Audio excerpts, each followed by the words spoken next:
Hotkey Books presents Fate of the Argosi, written by Sebastien De Castell and read by Kristin Atherton. This is the third utterly compelling fantasy adventure in the Argosi trilogy, but we do have a surprise for you. Stay tuned after the end of the audiobook for an exclusive Q&A with Ferius. For Kim Tough, who dauntlessly walks her own Argosi path. Dancing on a spire. I've been pondering this a while now, balanced precariously on my tiptoes atop this 600-foot spire, where every stray gust of wind seems eager to send me hurtling to the hungry cobblestones below. And I've come to a decision.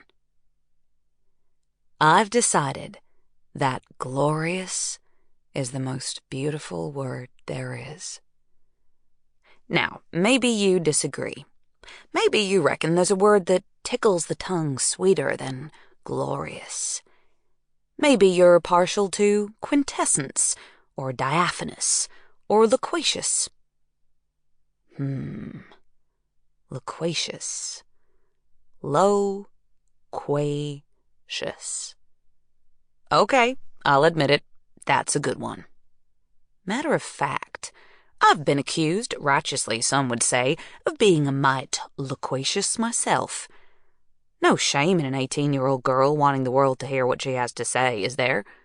You ask me, it's a bigger shame when a body don't bare its soul now and then, even if there's no one to talk to up here but a grumbling spire goat who keeps butting me in the leg, trying to topple me off his favorite perch. Peculiar critters, spire goats. Barely 2 feet tall, with 3 little horns and 20 miles worth of bad attitude. Real territorial, too. Legend has it they got their name on account of their proclivity for climbing up spires, towers, and cathedrals to be closer to the gods. More likely, they come for the coppery blue moss that only grows above the tree line. Chewing the moss is what gives them the malodorous abilities they rely on to fend off predators 10 times their size. Yep, that's right. I was one headbutt away from meeting an undignified end courtesy of a goat no bigger than a house cat and mostly known for belching and farting its enemies to death. Oh, and when they get real angry, spire goats make this bleating noise that can shatter your eardrums if you get too close. I reached down a hand to tickle his silvery white beard. But I'll bet you fancy me too much for that, don't you, fella? The spire goat growled at me, real quiet-like, but that low rumble rattled my bones. Hadn't known they could do that. No wonder these little guys are so bossy. The thing is, here in Gatabria there aren't many mountains high enough for the blue moss to grow, and the ones there are attract a particularly venomous snake, whose favorite snack is dead spire goat. But, luckily for them, snakes don't take to cities, and Gatabrian contraptioneers are legendary for erecting towers so tall that anyone crazy enough to climb to the top could kiss the moon right in the cheek. I might be exaggerating a little. I'm prone to a touch of the dramatic now and again.